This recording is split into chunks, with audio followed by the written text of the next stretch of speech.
porque o momento vai chegar e nós vamos deixar esse mundo para morar neste celeste porvir.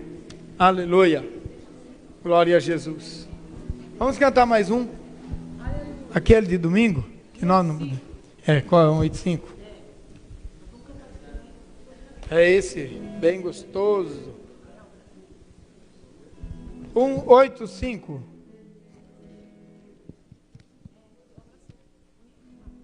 Obra Santa do Espírito. Esse tem que cantar em pé, batendo palma, pulando, saltando. Você, rapaz, você toca esse negócio direito aí. Tem que dar corda. Amém. Amém, Senhor.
Senhor, nosso Deus, nosso Pai,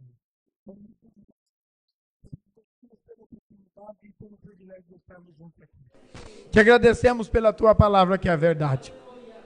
Te agradecemos, Senhor, por termos nas nossas mãos o livro de Apocalipse, o qual vamos começar hoje a estudar, Senhor.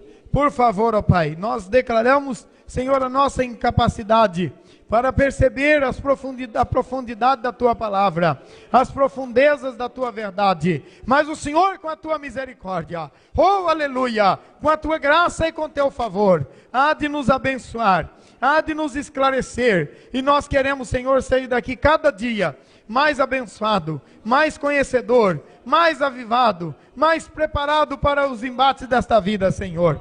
Por favor, ó Deus, nós te agradecemos e nós te suplicamos que o Senhor nos dê a tua bênção nesses dias, em nome de Jesus, em nome de Jesus. Amém, Senhor. Amém, Jesus. Apocalipse, revelação de Jesus Cristo, a qual Deus lhe deu, para mostrar aos seus servos as coisas que brevemente devem acontecer.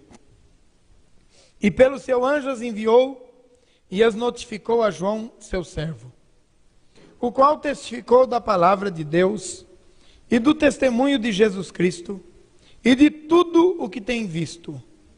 Bem-aventurado aquele que lê e os que ouvem as palavras desta profecia e guardam as coisas que nela estão escritas, porque o tempo está próximo. Aleluia. Vamos dar uma paradinha aqui, porque isso aqui é o prólogo, né? Isso aqui é provavelmente um adendo de um copista. É possível que alguém porque os irmãos sabem que todos os livros da Bíblia, do Novo Testamento, foram escritos e enviados para as igrejas. E as igrejas pegavam esse material, liam e tiravam a cópia e passavam o original para frente. E não foi diferente com o livro de Apocalipse. Os copistas foram tirando as suas cópias. E então isto é bem provável que seja uma interferência de copista, esses primeiros 3 versículos. Porque a partir do versículo 4 é que começa o livro. Você pode olhar aí que vai começar o livro agora, a partir do versículo 4. Fazendo algumas observações acerca do livro de Apocalipse. Irmãos, este não é o único Apocalipse que existe. Existe Apocalipse de Pedro. Existem vários Apocalipses. Mas este, o Apocalipse de João, é o Apocalipse que está de acordo com as profecias do Velho Testamento. Todo escrito do Novo Testamento foi considerado apócrifo, quando não bateu com a ética do Deus do Velho Testamento. Como é que funciona isso? Vamos dizer o seguinte: os irmãos estão acostumados com a irmã Maria Nogueira. A irmã Maria Nogueira está nessa igreja há quase uns 300 anos já, né? E todo mundo sabe quem é a irmã Maria Nogueira. Aí, alguém chega aqui com uma carta, ou um documento escrito assim: a irmã Maria Nogueira foi encontrada lá no Sambódromo da Irundina, pulando carnaval, tomando chopp, fantasiada de Iemanjá. Aí, qual vai ser a conclusão que vocês vão chegar? A igreja, todos vocês vão chegar. Não é a nossa Maria Nogueira, é outra. Não é verdade? Não é a nossa. Ela não age desse jeito. Ela não pula carnaval, não toma chopp, muito menos se vestiria de Iemanjá. Não é? A mesma coisa, os nossos teólogos que fizeram o cânon da Bíblia, que montaram os livros, que organizaram a Bíblia, levaram em consideração. Qualquer apocalipse que diz acerca de Deus aquilo que Deus não faz é falso, é apócrifo. Entende isso? Irmãos, eu quero que os irmãos observem alguma coisa. No tempo do Novo Testamento, há uma coisa que chama-se pseudografia.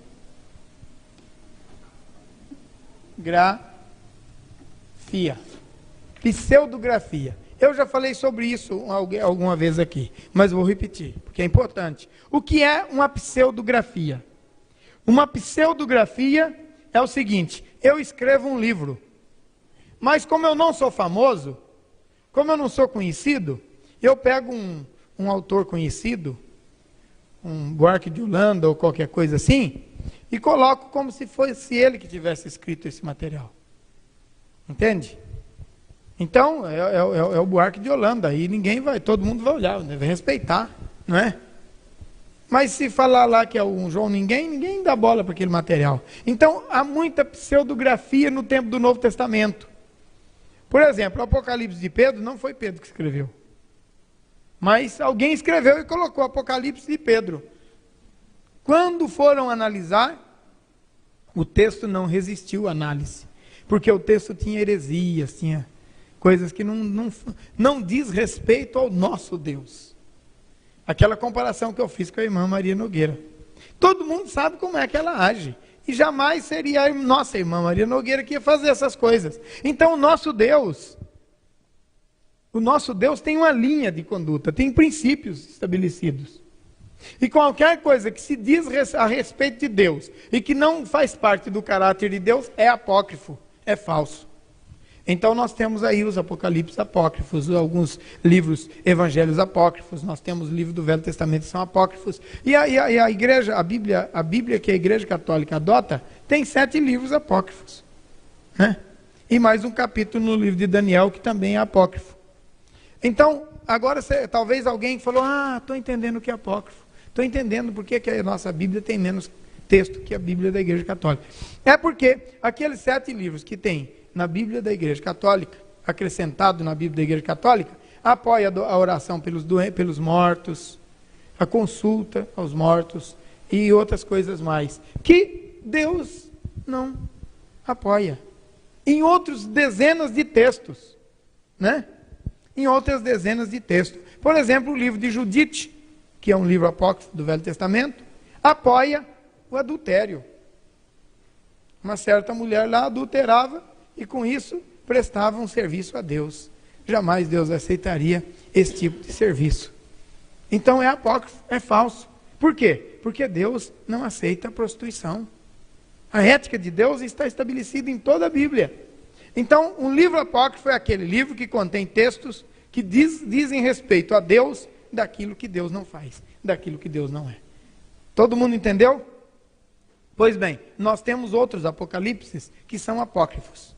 E este apocalipse, que é o apocalipse de João, foi o apocalipse encontrado verdadeiro. Por isso ele está incluído no texto da Bíblia Sagrada. Ok? E essas são informações que normalmente a gente passa para os seminaristas lá no seminário, né? Mas eu acho que os irmãos não são menos importantes do que seminarista, não. E eu espero que os irmãos entendam bem o que eu estou dizendo, né? A Bíblia, a palavra de Deus, ela é a verdade. E foi expurgado dela qualquer possibilidade de erro, qualquer possibilidade de um texto apócrifo. Muito bem.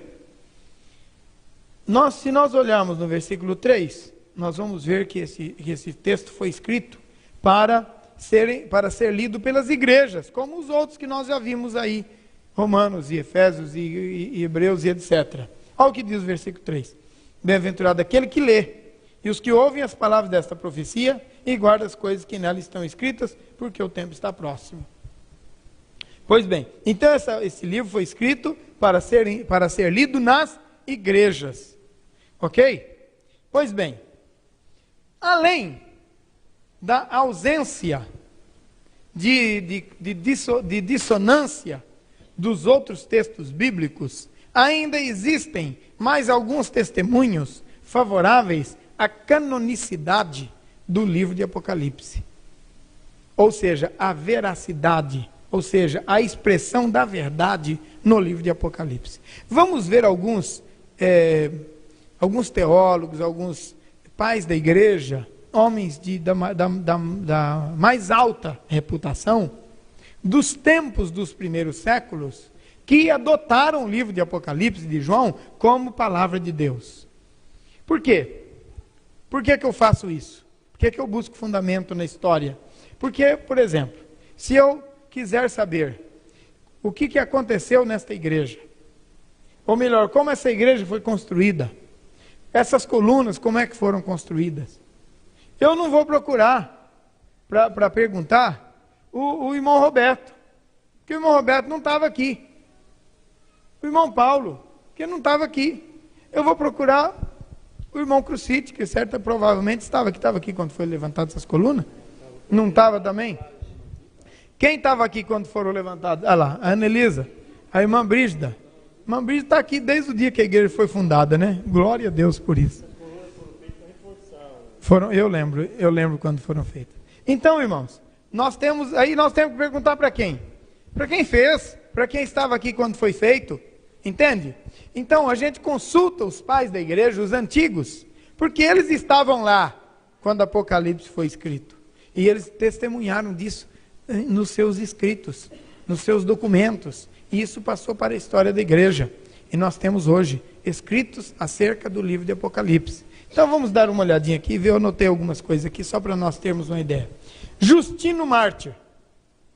Justino Mártir viveu por volta ele viveu no século II, e por volta do ano 135, ele, num escrito chamado Diálogo com Trifo, Trifo era o nome de uma pessoa, Diálogo com Trifo, este Justino Mártir fez uma menção do livro de Apocalipse como um livro autêntico escrito pelo apóstolo João. Isto é muito importante, porque alguém que viveu, e Justino Mártir foi discípulo de João, alguém que viveu naquela época, discípulo de João mesmo, que viveu naquela época, trouxe o testemunho para nós de como a coisa foi construída, de como o negócio foi feito. É como se estivéssemos pesquisando acerca desta coluna. Eu quero conhecer os fundamentos dessa coluna, eu pergunto para o engenheiro que desenhou, e ele vai me dizer. Ou então alguém, o pedreiro que fez, e ele vai me dizer. Ou um curioso que ficou aqui olhando dentro do buraco para ver o que estava sendo feito. E ele vai dizer, mas fizeram uma baita de uma gaiola aí, rapaz. Botaram um concretão pesado aí, meu lombo ardeu, eu trabalhei duro aqui. Não é verdade? Porque ele sabe o que foi feito ali, ele estava lá. Pois bem, Justino Mártir dá esse testemunho. Mais tarde um pouquinho, no século II ainda, Irineu, um dos pais da igreja chamado Irineu, se refere a Apocalipse em Lyons, na Gália, falando da autenticidade do livro, dizendo que ele conhecia uma revelação acerca dos fins dos tempos escrita pelo apóstolo João. Também nós temos Clemente e Orígenes de Alexandria, depois do ano 220, por aí, documentos deles, desses dois teólogos da escola de Alexandria, falando acerca da autenticidade do livro de Apocalipse e atribuindo a João esse escrito. Esses 3 ou 4, Justino Mártir, Irineu, Clemente e Orígenes, bastam para nos dar uma segurança de que o texto de Apocalipse é o texto original escrito pelo apóstolo João. Ah, pastor, mas a igreja não está preocupada com isso, a igreja crê pela fé. Pois bem, eu prefiro que você creia pela fé, mas eu prefiro que você tenha fundamento também. Sabe por quê? Porque quando você tem a sua fé bem fundamentada, e alguém vem conversar fiado, você tem alguma coisa para dizer para ele além da fé. Você não fica só com o estribo da fé. Você tem o estribo da fé, o estribo da história e o estribo da lógica. Sabe, irmãos, quando nós vamos mais fundo nessas coisas, a nossa fé fica mais racional, fica mais pé no chão, entende? Isso é muito importante. E eu quero dizer para os irmãos que as aulas que eu ministro aqui na terça-feira, eu procuro ministrar no mesmo nível do seminário. Às vezes não consigo, porque às vezes os irmãos questionam, perguntam, e eu vou responder perguntas dos irmãos. E eu quero que os irmãos continuem perguntando, continuem questionando. Mas às vezes o questionamento que alguém faz é um questionamento um tanto superficial, porque dado ao nível de escolaridade teológica dos irmãos, da maioria dos irmãos, que não é ao nível de seminário. E nem poderia ser, não é verdade? Então ninguém peca por saber pouco. Peca por não querer saber mais. Então pergunte o máximo que você puder, questione tudo, esclareça, dê opiniões, porque aí você vai aprender. E eu também vou aprender. Porque escola, irmãos, é interação. Ninguém é professor de ninguém. E todos são professores de todos. Porque todos nós aprendemos uns com os outros. Eu estava dando exatamente uma matéria apocalíptica no seminário, quando um aluno, o pastor Vicente, irmão do pastor Florencio, me esclareceu um texto que eu estava lutando com ele há muito tempo. Ele era meu aluno da carteira, ele fez uma observação e o texto clareou para mim. Falei, o irmão tem razão. Que beleza, muito obrigado. Então, às vezes os irmãos aqui me esclarecem coisas importantes, né? Então, não coloque no teu coração, o pastor sabe tudo e eu não sei nada, porque isso não é verdade. Isso não é verdade. Todos nós sabemos um pouco. E aquilo que eu não sei, você sabe. E aquilo que você não sabe, de repente eu já estou sabendo. Não é verdade? Então, nós temos que fazer como uma interação. Pastor não é mais sabido do que ninguém. É exatamente igual ou mais fraco do que alguns às vezes. Em determinada área eu posso até saber mais um pouco, mas em outras áreas você sabe muito mais do que eu. Então, não fique sentindo aí dificuldade para perguntar, para questionar, para declarar, para fazer pergunta, para ser contrário à ideia. Não fique preocupado, tá bom? Amém, irmãos? Fiquem bastante à vontade. Então vamos lá. Entramos agora no livro de Apocalipse. Vamos historiar um pouquinho, depois nós vamos ler, depois nós vamos historiar um pouquinho. João, versículo 4. João, as 7 igrejas que estão na Ásia, graça e paz seja convosco, da parte daquele que é, que era e que há de vir, e da dos 7 espíritos que estão diante do trono. E da parte de Jesus Cristo, que é a fiel testemunha, o primogênito dos mortos, e o príncipe dos reis da terra, aquele que vos ama, e em seu sangue nos lavou dos nossos pecados, e nos fez reis e sacerdotes para Deus e seu Pai. A ele glória e poder para todos sempre. Amém. Eis que vem com as nuvens, e todo olho verá, até os mesmos que o trespassaram. E todas as tribos da terra se lamentarão sobre ele. Sim, amém. Eu sou o Alfa e o Ômega, o princípio e o fim, diz o Senhor, que é, que era e que há de vir, o Todo-Poderoso. Amém. Agora João deu uma introdução. Agora sim é a introdução do livro. Agora é a palavra de João, do apóstolo João. Mas ele dá um preâmbulo dizendo acerca do que é que ele vai falar. E agora ele vai entrar no texto do seu livro. Eu, João, que também sou vosso irmão, e companheiro na aflição e no reino, e paciência de Jesus Cristo, estava na ilha chamada de Pátimos, por causa da palavra de Deus, pelo testemunho de Jesus Cristo. Bom, vamos lá, versículo 9. Esse versículo 9 tem uma história que eu já contei para vocês, a maioria de vocês já sabem, eu já contei, já repeti, mas como eu estou começando o texto, o livro, eu tenho que voltar ao texto, eu tenho que voltar ao assunto, não tem como. Não vou falar sobre isso que eu já falei outra vez, senão a coisa fica incompleta. O irmão que não veio da outra vez, fica voando. Vamos observar uma coisa. Por volta do ano 92, 93, não dá para saber exatamente a data, mas vamos colocar entre o ano 90, 93 e 99, é que o livro de Apocalipse foi escrito. Estava governando o Império Romano nesta época o imperador Domiciano, que sucedeu Teodósio, filho de Constantino, o homem que criou. Desculpa, estou falando bobagem. Esse veio muito depois. Esquece do Teodósio. Domiciano veio como o maior perseguidor da igreja primitiva. Este homem foi feroz perseguidor. Nós temos 2 perseguidores, 2 imperadores perseguidores terríveis no primeiro século.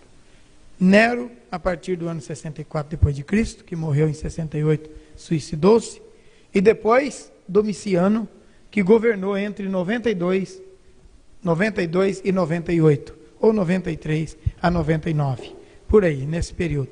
Ok, ele levou a igreja a uma terrível perseguição. Foi realmente algo tremendo. Entre as coisas que ele fez, ele resolveu criar uma estátua de um deus pagão da Grécia, esse Deus tem até o nome de um desses planetas aí. Vai lembrando o nome dos planetas, Júpiter. Exatamente, Júpiter. Ele criou uma idolatria a Júpiter na entrada de cada cidade. Não tem na entrada da cidade lá um obelisco, às vezes o Rotary Club, ou não sei o que, qualquer coisa parecida, às vezes a maçonaria, qualquer coisa na entrada da cidade, né? Então, o que é que ele fez, esse Domiciano? Ele mandou construir uma estátua a Júpiter na entrada de cada cidade romana. Cada cidade romana tinha que ter, dominada pelo Império Romano, tinha que ter uma estátua de Júpiter na entrada da cidade. E para que isto acontecesse, para construir essas estátuas, ele colocou mais um imposto, aumentou os impostos. Quando os governos querem fazer alguma coisa, aumenta o imposto. A gente paga tudo e ele faz, não é assim? Até hoje não mudou, né? Essa coisa é velha. Aí é uma coisa medonha, né? Quiseram agora fazer uma pista na Castelo, está matando a gente a pau, porque agora não consegue vir mais de Carapicuí para Osasco. A pista está lotada de carro, caminhão, tudo, ninguém mais passa por lá, porque não quer pagar pedágio. Então vem todo mundo por aqui. Essa autonomista daqui a pouco está só buraco, porque não aguenta o peso da carga, né? Imposto é uma coisa terrível, e pedágio é um imposto cobrado todo dia, né? Um imposto pior que existe. Pois Domiciano criou um imposto também para construir a estátua. E essa estátua de Júpiter chegou em Éfeso, o imposto para construir a estátua. E João era o bispo de Éfeso, o apóstolo João. Velhinho já, bem velhinho, mas ele era o bispo de Éfeso. Lá em Éfeso, uma região da Ásia Menor, haviam 7 igrejas, ou 7 cidades onde havia 7 igrejas. 1, 2, 3, 4, 5, 6, 7. João estava aqui em Éfeso. Esta é Éfeso. Na região havia 7 igrejas, ou 7 cidades. E o imposto chegou para ser cobrado. E João, o bispo da igreja, o pastor-chefe de toda aquela região, de todo aquele presbitério, disse: não, senhores, a igreja de Jesus não paga imposto para idolatria. A igreja de Jesus não come no prato dos demônios. Nós não vamos pagar esse imposto. Resultado, João foi preso e exilado na ilha de Patmos. Tiraram João da igreja, o apóstolo João da igreja, botaram num barco, enviaram para a ilha de Patmos, largaram ele lá para morrer. Enquanto ele estava na ilha de Patmos, que fica 80 quilômetros ao sul de Éfeso, dentro do mar Mediterrâneo, aquela pequena ilha de Patmos, 80 quilômetros longe de Éfeso, João teve a revelação do Apocalipse. Então, esta é a história do versículo 9.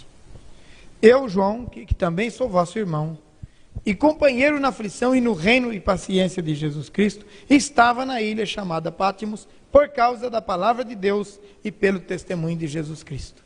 Por causa disso ele estava na ilha de Patmos. Por causa da palavra, por causa do testemunho de Jesus Cristo. Ele não queria negar a Jesus, aceitando o imposto idólatra. Né? Agora deixa eu dar uma puxadinha na orelha de algumas pessoas que acham que a igreja tem que viver igual ao mundo. Tem que viver igual ao mundo. Ah, não, eu não vou para a escola desse jeito, não, porque a turma vai falar: esse crente aí é cafona. Você não quer dar o testemunho de Jesus Cristo? Olha o que João estava fazendo. Foi preso, exilado, mas não cedeu. Isto é homem de Deus. Isto é gente do caminho, que eu falei domingo. Isto é gente do caminho. Você vai encontrar isso na Bíblia toda. Agora, hoje nós temos uma multidão de pessoas maquiados de crente, mas que não querem dar testemunho de Jesus e por isso vivem, andam, falam e se vestem como o mundo. Do jeito que o mundo vive, eles vivem também. Não estão dando testemunho de Jesus. E tem uma multidão de gente, igrejas e pastores pregando: nada, Jesus não exige nada disso, não. Pode ficar igual ao mundo. Mas quando você abre a Bíblia, a sensualidade é condenada.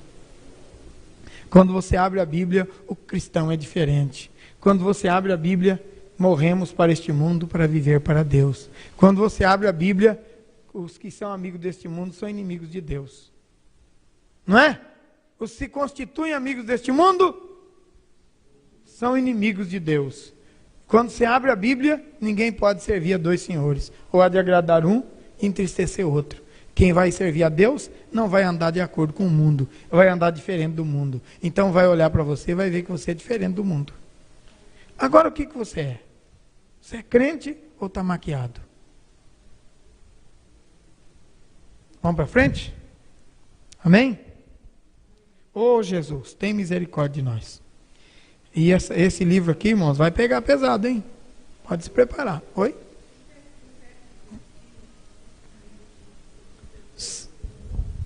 Eu tinha certeza que alguém ia perguntar isso.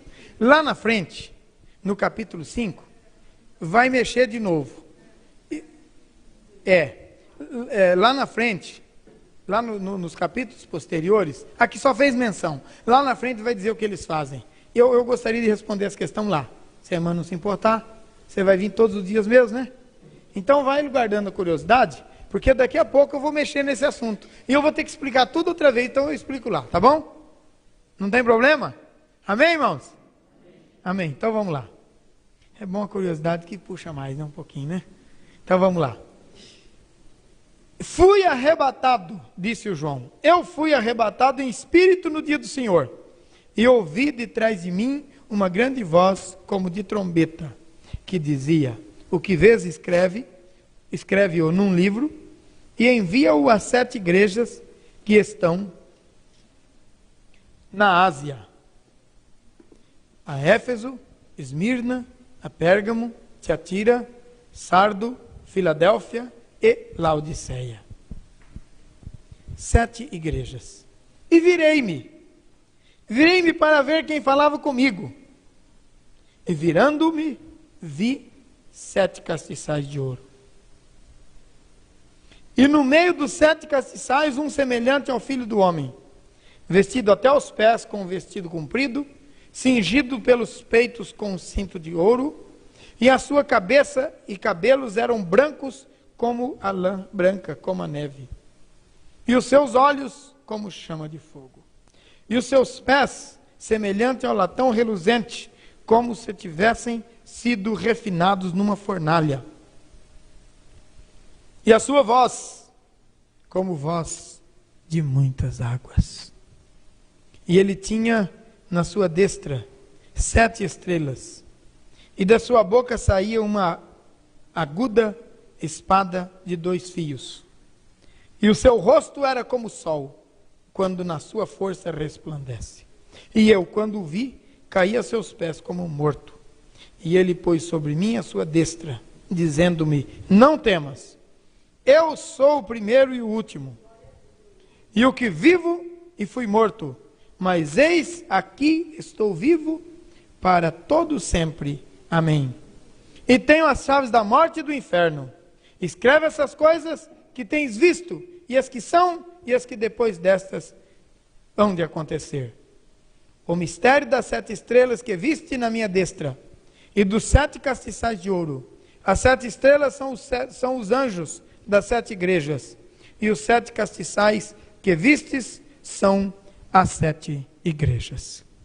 Quem é esse homem vestido com vestes talares até embaixo, cabeça branca como a lã e rosto branco resplandecente, pés como latão reluzente polido no fogo ou na fornalha, com voz como de muitas águas? Quem é este homem? Jesus. Mas só que ele é chamado de anjo. E agora, como é que fica? Jesus é chamado de anjo. Olha aqui. Olha aí como é que está. Está aqui, ó. O qual, Deus, versículo 1. Deus notificou e pelo seu anjo enviou-as e notificou a João, seu servo. Está dizendo que é o anjo. Hã? Não é verdade? Está dizendo que é o anjo. Por que está dizendo que é o anjo? Isto. Tá, o irmão Erci está afiado ali. Jesus desencarnado. Desde o Velho Testamento é chamado de anjo. Sem problema. Jesus desencarnado desde o Velho Testamento é chamado de anjo. Porque a palavra anjo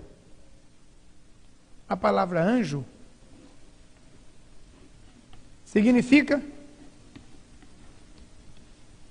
mensageiro. É aquele que traz uma mensagem. O mensageiro. A palavra anjo, mensageiro. Ele traz a mensagem para nós.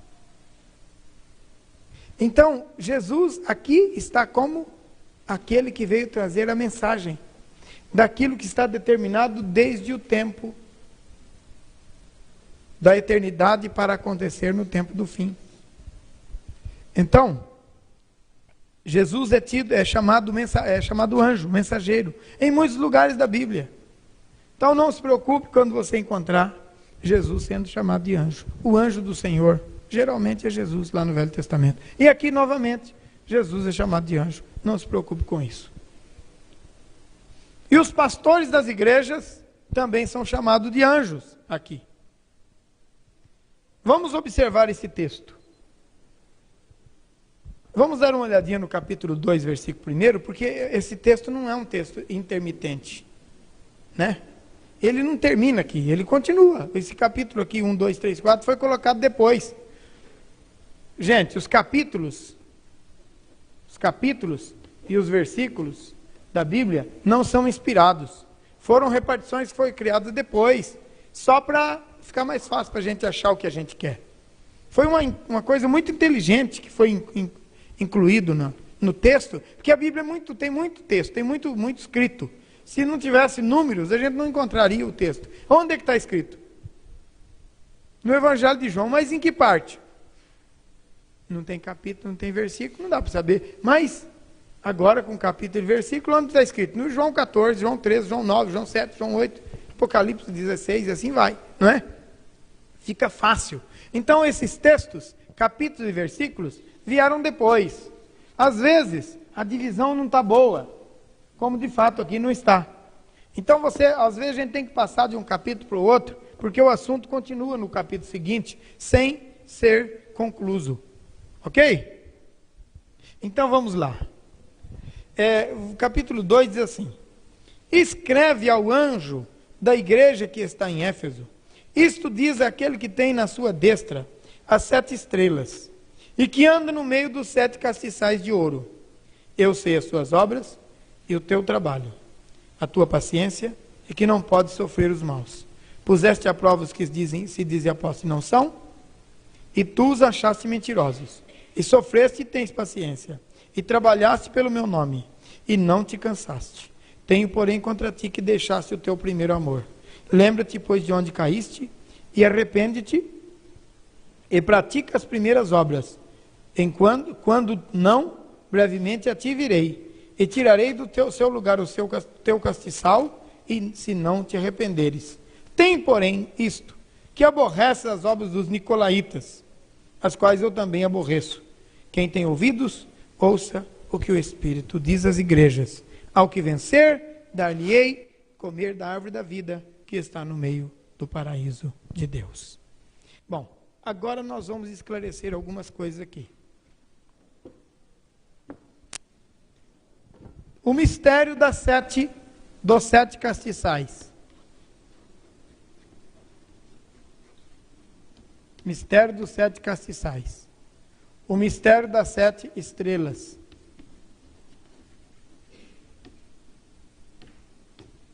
Aqui no versículo 19, versículo 20, diz assim: o mistério das 7 estrelas que viste na minha destra, e dos 7 castiçais, as 7 estrelas são os 7 anjos. 7 anjos. Pastores. E Os 7 castiçais são as 7 igrejas.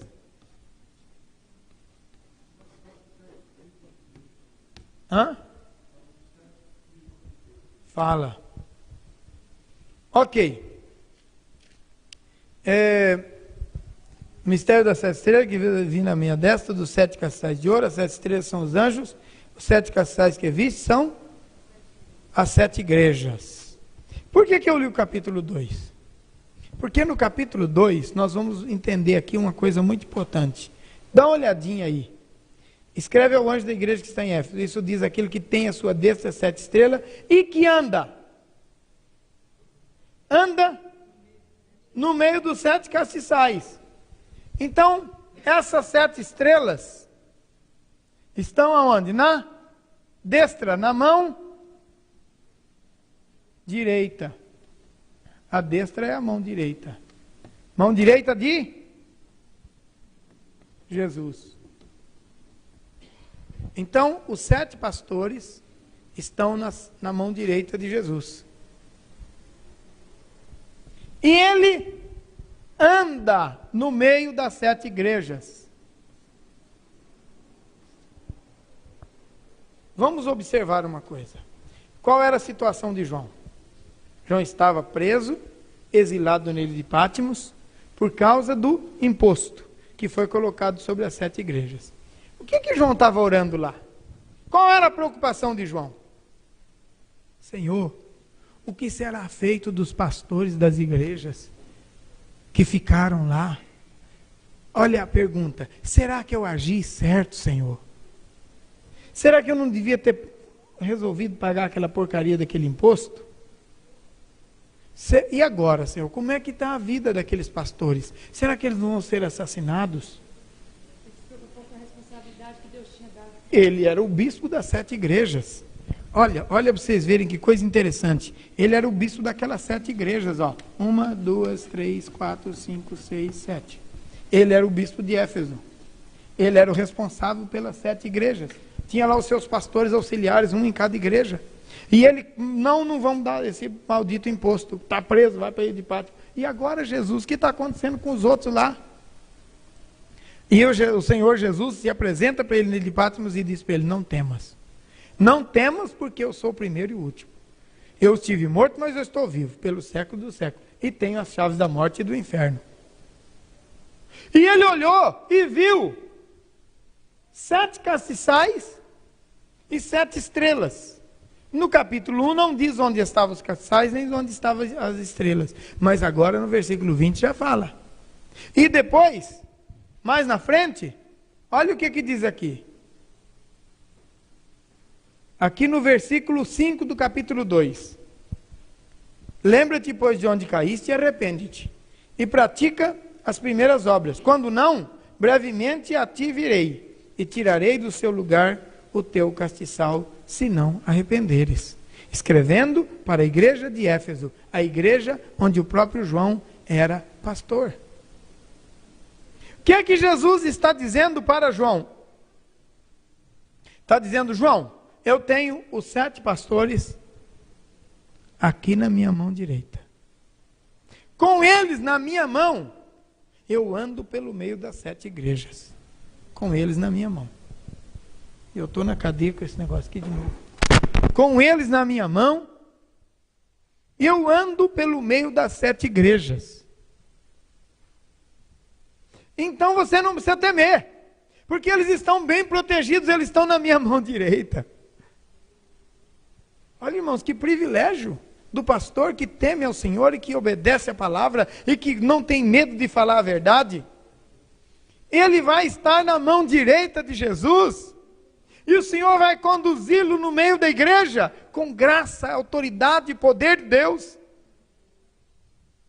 Irmãos, por favor, me ajudem em oração, porque eu quero ter esse privilégio. Sabe? Eu quero ter esse privilégio. Isso é uma bênção. Isso pode causar uma cadeia, que é o caso de João. Isso pode causar qualquer outra coisa, né? Isso faz a gente perder alguns membros da igreja, que não querem obedecer. Esse pastor é muito radical, vou embora. Eu vou ficar aqui nessa igreja, não. Esse camarada aí é cheio de escória, vou embora. Eu posso ficar à vontade, vou onde eu quero. Ninguém tem nada com isso. Irmão, vai em paz. Mas eu quero continuar pregando a palavra. Porque eu quero estar na mão direita de Jesus. Eu quero estar. Eu quero estar. E quando a verdade incomoda, é para a gente mudar de vida, não para a gente mudar de lugar. Bom, então vamos para frente. Eu tenho na minha mão as 7 estrelas. E ando no meio dos 7 castiçais. Dos 7 candeeiros. O que é um castiçal? E o que é um candeeiro? Um candeeiro, o que é um candeeiro?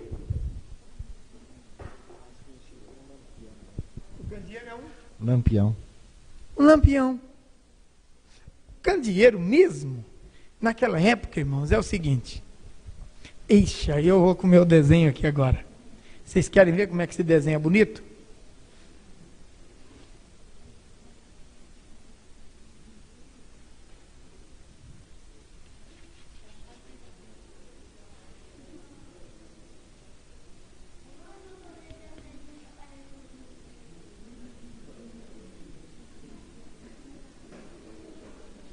Aqui é o lugar onde você bate o prego, né? Pendura ele lá. Hã? Não, mas lá na sua eu vi. Lá em Minas Gerais eu vi, irmãos. Então vem cá, desenha um, por favor. Na terra dela desenha aí, irmãos. Você desenha. Ele ficou quase parecendo um papagaio, né? Mas vocês entenderam aqui o que é, né?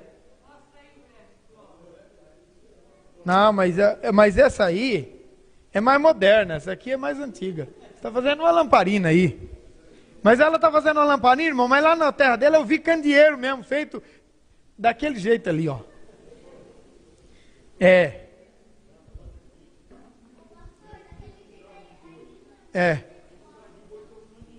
Que é para jogar o óleo lá nos cocões.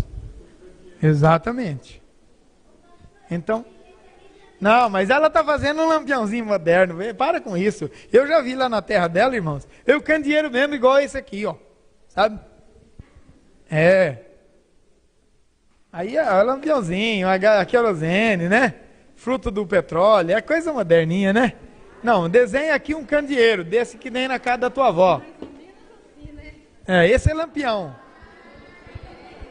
Esse é um lampião. Agora tem uns que tem aqui um negócio assim e depois tem uma alça assim, né? Não é? Esse já é de pescador. Bom, mas não se importando com a questão o candeeiro então é isso aqui, ó. Aquele é lampião mesmo. Mas esse é o candeeiro. É colocado aqui azeite de mamona, que não tinha negócio de gasolina nem querosene. Isso aqui é o que usa hoje lá na terra dela. Isso aqui é o que usava antigamente, né? Quando a gente começou a namorar, era assim. Então, veja bem. Esse é colocado aqui o azeite de mamona. Azeite de mamona. E aqui um chumaço de algodão. Enrolado, retorcido. Né, irmã Brígida? Irmã Brígida lembra disso aqui. Lembra? Deve ter usado isso aí. Até em Osasco já usou. Pois é, então. Não é coisa muito antiga não, irmãos. Só uns 300 anos atrás aí. O senhor tem em casa, irmão? Que beleza. Tá vendo? É mineiro. Tem um negócio desse lá na casa dele, ó. Que trouxe lá de Ponte Nova. Pois bem. Então, aí põe fogo nele aqui. A igreja precisa ser um candeeiro. Um luzeiro. Aí está de acordo com o que Jesus disse em Mateus capítulo 5. Assim brilhe a vossa luz diante dos homens, para que os homens vendo a vossa luz, glorifiquem o vosso Pai que está nos céus. Por isso que Apocalipse é canônico, porque está de acordo com aquilo que Jesus falou. Todos os textos, mesmo os figurativos, como é este, bate de acordo com a revelação de Jesus lá no livro de Mateus, Marcos, Lucas e João, Velho Testamento e etc. e tal. Tem a mesma visão, a mesma cara, a mesma doutrina, a mesma teologia. A igreja hoje tem que ser como um candeeiro, como uma luz, né? Eu diria que na modernidade tem que ser como um raio laser, né? Que vai fazer, vai clarear, não sei para que lado, né? Pois bem, mas o candeeiro ou o castiçal, os judeus então têm um mais moderninho, né? Como é que é o negócio? 1, 2, 3, 4, 5, 6, 7. Cada um aqui uma luzinha. Isto é um castiçal.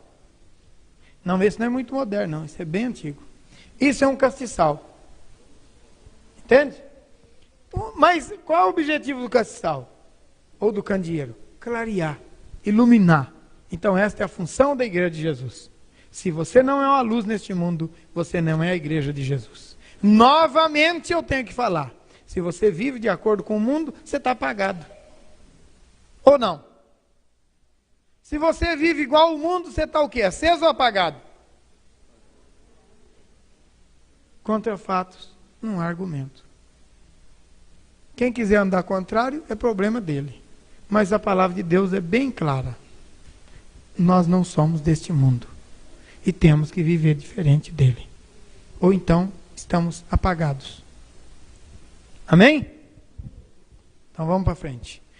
Esse versículo 5 aqui do capítulo 2 diz assim: lembra-te, pois, de onde caíste, e arrepende-te, e pratica as primeiras obras, quando não, brevemente a ti virei, e tirarei do seu lugar o teu castiçal, se não te arrependeres. Então vamos observar o que acontece. Agora a gente pode apagar tudo isso aqui, até o lampião da Ruth aqui, que ela quis dar uma de moderninha, mas lá na terra dela tem mesmo esse aqui do chumaço mesmo.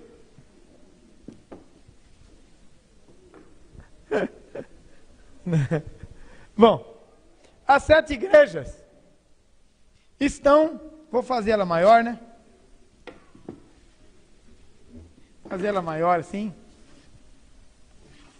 Aqui está a Ásia Menor, redonda assim, igual a lua, né? Nunca foi assim, mas tá bom. Aqui está as 7 igrejas. 1, 2, 3, 4, 5, 6, 7.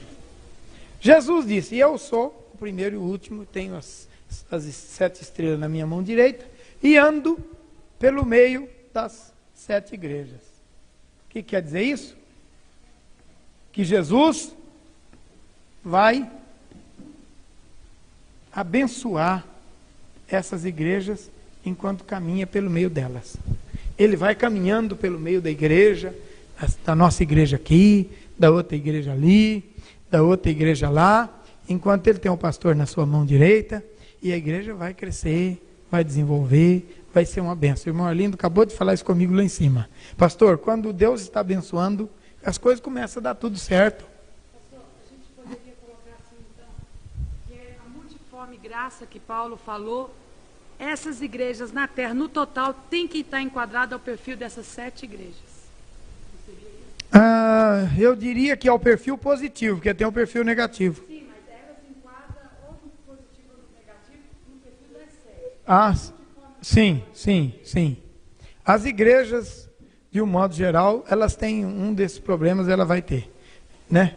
Ou uma dessas virtudes ela vai ter. Mas ali está dizendo o que é e o que não deve ser. Então, dá uma visão de como a igreja deve viver. Pois bem, mas veja o que diz o versículo 5. Heleno, lê o versículo 5 para mim de novo, do capítulo 2.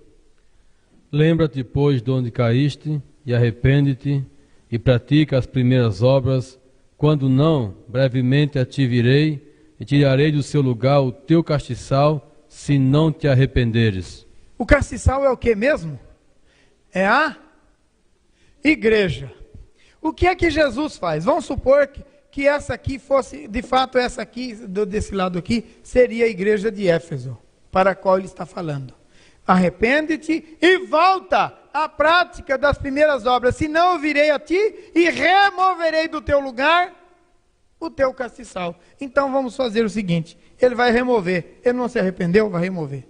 tirou essa igreja daqui e colocou ela onde? Lá de fora. Mas o Filho de Deus, Jesus Cristo, continua tendo os outros pastores na sua mão direita e continua andando pelo meio das outras igrejas. E essa está onde? Do lado de fora.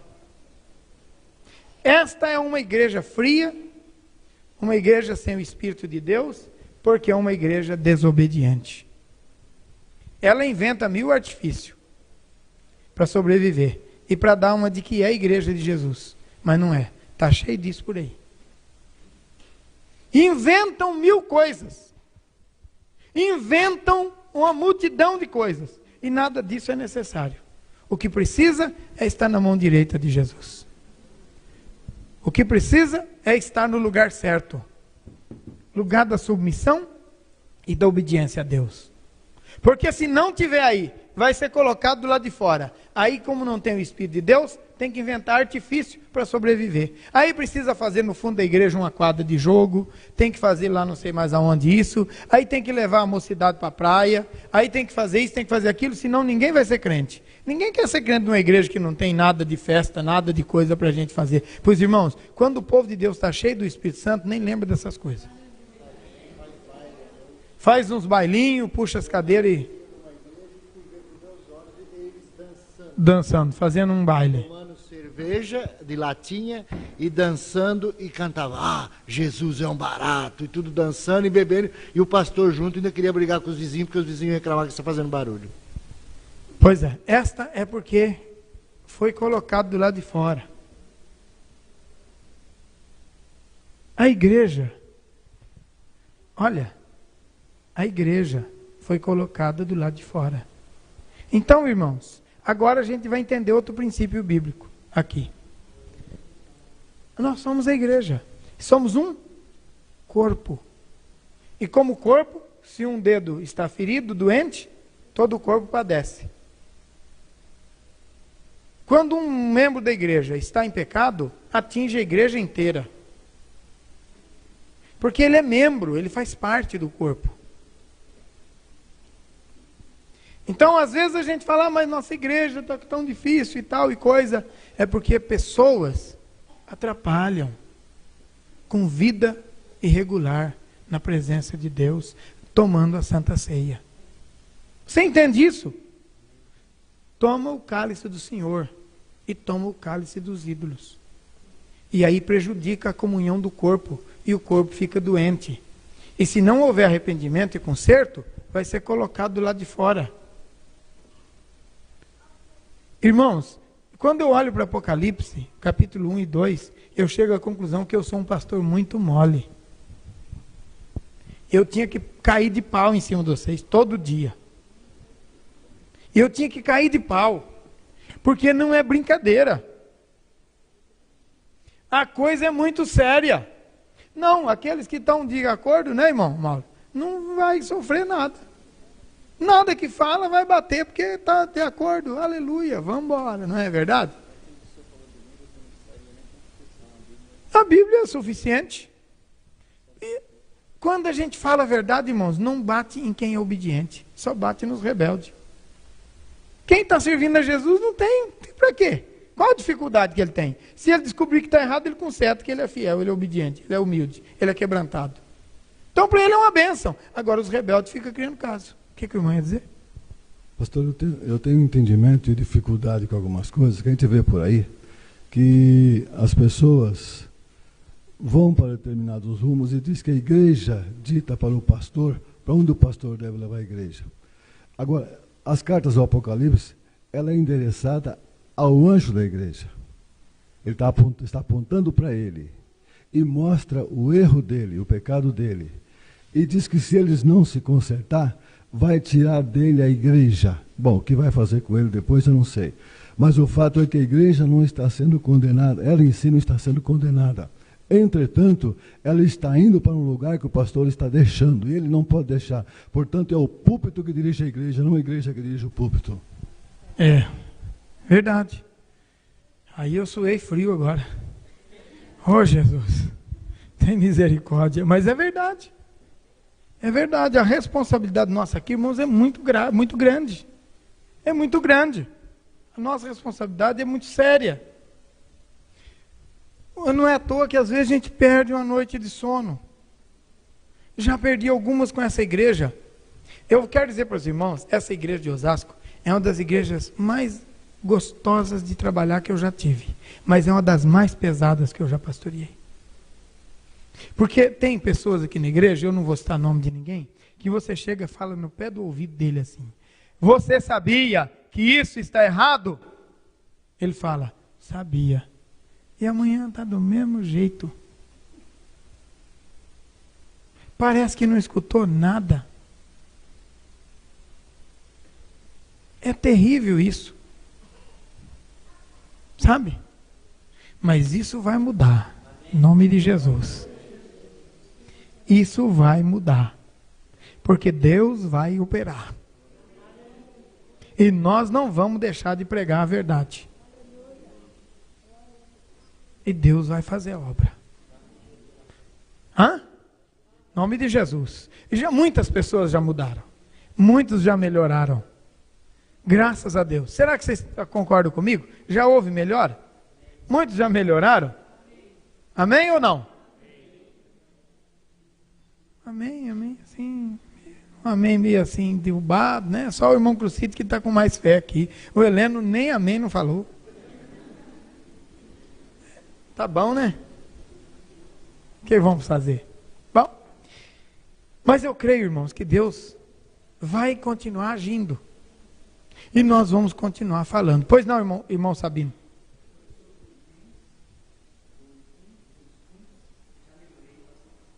Amém? Glória a Jesus. Isso é muito bom, né? Isso é muito bom. Você entendeu o que é que Deus está dizendo aqui, irmãos, no Apocalipse? Eu sou o primeiro, o último, estive morto, estou vivo, tenho os sete anjos na minha mão direita, que são as 7 estrelas, ando no meio dos 7 castiçais, e olho, como essa igreja de Éfeso perdeu o seu primeiro amor, quer dizer, cada um por si e Deus por todos, o que não está na Bíblia, cada um por todos e Deus também por todos, isso está na Bíblia, mas eles dizem cada um por si e Deus por todos. Isso é divisão, isso é corpo arrebentado, quebrado, esfacelado. Então essa igreja tinha perdido o primeiro amor, não tinha mais relacionamento afetivo uns com os outros. E o Senhor disse: ó, está errado. Vocês precisam amar profundamente uns aos outros. Se um tem necessidade, todos correm para socorrê-lo. Se um está doente, todos estão orando por ele. Alegrai com os que alegram, chorai com os que choram, e etc e tal. Se teu irmão estiver padecendo necessidade, ajuda ele. Esta deve ser a vida da igreja, mas quando perde o primeiro amor, um até explora o outro. Um trabalha, o outro não paga, e assim, toma emprestado do irmão e não paga mais. Se trabalha para o irmão é patrão, ele rouba o patrão porque é irmão. Vai no banheiro, fica 1 hora lá, um dia chega atrasado, outro dia chega na hora. O irmão tolera, o irmão tem paciência comigo. Isso é falta de amor. E eu conheço muitos, não é um pouco não, é muitos patrões que não me empregam crentes, porque falam, eles vão me dar o tombo. Também. Falta de vergonha também. Mas esta igreja tinha perdido o primeiro amor. Aí eu respiro um pouco aliviado, irmão Merci, porque esta era a igreja do apóstolo João. Se a igreja do apóstolo João tinha perdido o primeiro amor, estou até mais aliviado um pouco, porque a minha, né, que não sou nem um dedinho de João, né, se tiver perdido o primeiro amor, Jesus não vai me jogar no buraco, não, ele vai ter misericórdia de mim, né, porque o João estava lá, gente, o apóstolo do amor, o apóstolo que Jesus amava. Mas eu vou retirar você do meio e vou te colocar fora. Irmã Catarina, você entendeu isso? Difícil. Com Deus não se brinca, gente. A coisa é séria. Nosso Deus é um Deus de misericórdia, é um Deus de amor, mas é um Deus de justiça. E se não houver arrependimento, não houver quebrantamento, não houver mudança de vida, vai chegar uma hora que Ele vai remover a igreja do seu lugar. E a igreja vai perder a unção, a graça, a alegria do Espírito Santo, vai ficar uma igreja morta, uma igreja ruim, uma igreja fria, uma igreja vazia, uma igreja arrasada.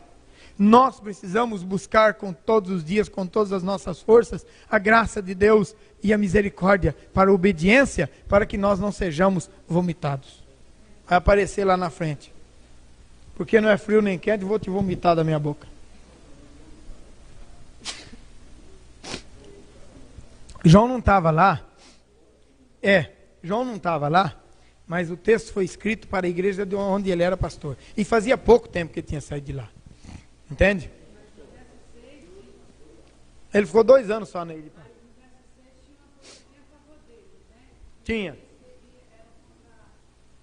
Doutrina dos Nicolaitas. Eu vou falar agora mesmo. Não tem problema. Se não der tempo de falar dos Nicolaitas, a gente fala na próxima reunião. Porque está no capítulo 2 já. Versículo 2, eu sei as tuas obras, e o teu trabalho, e a tua paciência, e que não podes sofrer os maus, e puseste à prova os que dizem ser apóstolos e não são, e tu os achaste mentirosos. É isso que você falou?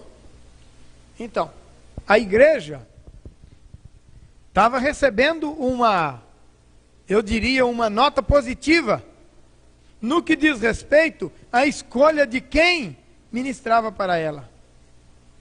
Não é qualquer pessoa que prega nessa igreja. Não é qualquer pessoa que pode ensinar e vocês aceitam o ensino. Porque vocês põem à prova aqueles que dizem ser apóstolos e não são. E vocês os declararam mentirosos. Não se deixaram levar, não se deixaram enganar. Isso é positivo, isso é bom. O Senhor está dizendo para a igreja de Éfeso que Ele conhecia as obras, a paciência da igreja, a luta, o trabalho, e que não aceitava os maus, e que punha as provas aqueles que vinham dizendo ser apóstolos e encontrava e os achava mentirosos, certamente não os aceitava. Sofrestes, tem paciência, trabalhaste pelo meu nome e não te cansaste. Coisa boa. Uma igreja abençoada. Por isso que ainda estava aqui, e não aqui fora. Mas tenho, porém, contra ti, que você aceita ou que você perdeu o primeiro amor. Cristo ordena que as igrejas testem todos que alegam autoridade espiritual. E todos aqueles que estão na liderança, ele está dizendo diretamente que é para ser testado, para que a apostasia no dentro da igreja, a mentira, a desobediência. Exatamente. Oi? Na carta do apóstolo Paulo a Éfeso, ele fala sobre a questão daqueles que foram chamados uns para apóstolos, pastores e tal e tal. Engraçado que aqui na igreja de Éfeso, o pastor lá, ele colocava a prova, porque foram surgindo muitas pessoas dizendo: eu sou um apóstolo, e eu conheço, eu tenho a ordenança do Senhor tal, e ele botava ele na prova. Então, no passado, no decorrer dos séculos, nós até hoje estamos vendo isso acontecer hoje na igreja. Tem muitos aí se apresentando como apóstolos, e na verdade, se nós provarmos eles, nós vamos ver que não tem apostolado nenhum. Então, isso que me preocupa hoje dentro da igreja. Eu ouvi um comentário um tempo atrás de um irmão muito conhecido nosso, baseado naquele versículo da carta aos Efésios, que uns foram chamados apóstolos. Então na igreja tem o apóstolo, tem o profeta, tem o pastor, tem o doutor, tem o mestre, tal. Quer dizer, então de repente o senhor é o apóstolo aqui da igreja. Então o senhor é o apóstolo, Altair, beleza, abençoado. Agora vamos fazer a prova, como o pastor de Éfeso fez. O próprio João, que era um apóstolo, ele sabia da responsabilidade dele. E aí muitos estão se colocando hoje como apóstolo. Então está surgindo apóstolo aí como Deus plantou batata, aí em cima da terra à vontade, sem passar pela prova realmente que Deus exige para mostrar que eles são apóstolos. Essa questão de apostolado hoje, que virou mania, né? Virou mania esse negócio de apostolado. Isso é porque as pessoas querem título de grandeza. Daqui a pouco, irmãos, eles vão inventar mais coisas, que aí apostolado já é pouco para eles. Daqui a pouco vai ter gente se intitulando: eu sou o Espírito Santo. Como já tem. Eu sou o Cristo. Né? Não, ainda não fizeram, esses tais apóstolos não fizeram isso ainda, porque eles sabem que isso é ridículo. Mas se tiver um título acima de apóstolo, que eles descobrirem em algum texto da Bíblia, eles vão se autodenominar. Não, eu não sou mais, não, agora eu sou apóstolo. Estou aqui. Não, aqui está ruim, eu estou aqui. E vai subindo, não tem lugar para ele. Porque ele tem espírito de grandeza, ele quer ser o maior, ele tem que ser, afinal de contas. Entende? Então essa ideia, eu não estou...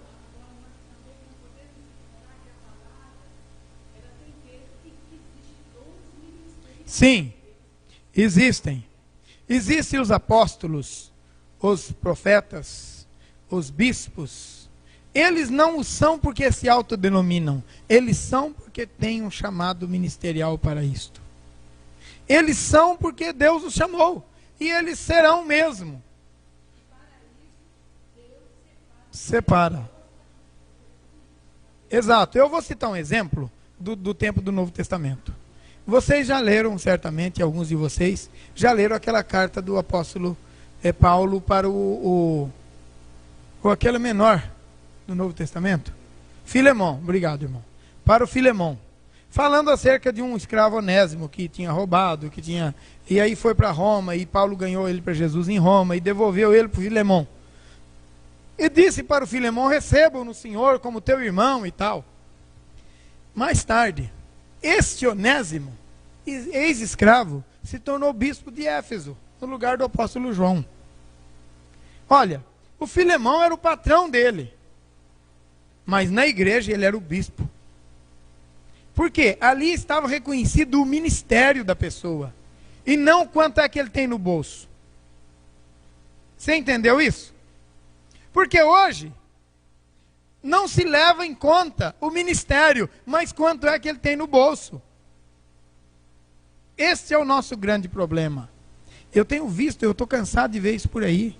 Chega um irmão lá, cheio do Espírito Santo, abençoado, mas só porque ele não tem um título, porque ele não tem uma universidade, ou porque ele não tem um BMW, ele fica sentado lá no cantinho e nunca vai a diácono. Mas chega um bolso cheio, com a universidade não sei de quê, daqui 3 meses ele já está pregando, nem demora isso. E com mais um pouco de tempo já estão empurrando, ele tem que ser o bispo, o pastor, não sei mais o quê. Não é por chamado, nem por ministério. É porque o mundo, a igreja, está julgando do jeito que o mundo julga. Vale quanto pesa. E isso está errado. Deus chamou e separou. Uns para apóstolos, outros para profetas. E nós temos que ter o cuidado, irmãos. E é até bom a gente observar isso. Porque nesse final de ano, nós vamos ter eleição para conselho da igreja, presbíteros. E a igreja precisa levar isso em consideração. Eleger exatamente pessoas que preencham os requisitos que a Bíblia está dizendo que deve preencher. Por quê? Porque nós não podemos agir, irmãos, olhando para a aparência.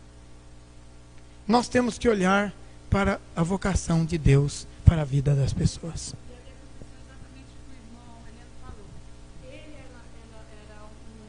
Ele estava fugido, era um escravo fugido, mas Paulo deu o aval de que Paulo pagaria a dívida, né? E que ele faria muito mais do que Paulo estava fazendo para ele. Paulo, ele teve a visão espiritual daquilo que ele iria corresponder do que Deus tinha para ele. Porque Onésimo tinha se convertido. Bom, vamos parar por aqui, porque a hora já está vencida, não dá mais tempo de seguirmos. Mas eu espero que nós tenhamos sido bem claros. Nós fomos devagarinho no texto, vimos muita coisa, mas fomos devagarinho no texto. Para o capítulo 1, tá bom? Sobre os nicolaítas tem que falar na semana que vem, porque não vai dar tempo, nós já é 9h30. Semana que vem você me cobra, que eu falo dos nicolaítas, tá bom? Quem eram os nicolaítas? E a questão dos 7 Espíritos de Deus também, a gente vai responder lá na frente mais um pouquinho, quando chegarmos lá. Tá certo? Ok? Vocês, por favor, leiam o capítulo 2 inteiro na próxima semana, e se tiverem algumas questões, tragam para a gente. E você levanta a questão aqui e a gente vai debater o assunto, tá bom? Bom, acrescentou para você alguma coisa? Eu estou vendo que tem várias pessoas que não vinham no estudo de terça-feira e vieram hoje. E eu espero que você tenha sido edificado. E eu espero que a palavra de Deus tenha sido clara para você. E que Deus possa abençoar o seu coração. Vamos ficar em pé? E vamos orar. Glória a Deus. Bendito é o nome de Jesus. Pai, te damos graças. Pai, te adoramos. Pai, te louvamos. Te bendizemos em nome do Senhor Jesus. Porque o Senhor é fiel. E o Senhor nos tem revelado a tua palavra nesta noite, mostrando, Senhor, as grandezas da tua palavra. E mostrando algumas coisas profundas dentro da tua palavra. Pai Santo, o Senhor hoje ressaltou para nós a nossa responsabilidade como cristãos, como filhos de Deus. Por isso, Pai, ajuda-nos e dá-nos graça para sermos fiéis. Dá-nos graça para obedecermos a tua palavra. Porque nós queremos andar na tua presença. E nós queremos uma igreja viva, uma igreja poderosa, uma igreja cheia do fogo do teu Espírito. Ó Espírito de Deus, tem misericórdia de nós e ajuda-nos, Senhor, para que nós possamos te servir em espírito e em verdade, em nome de Jesus. Amém, Senhor. Amém, Jesus. Amém.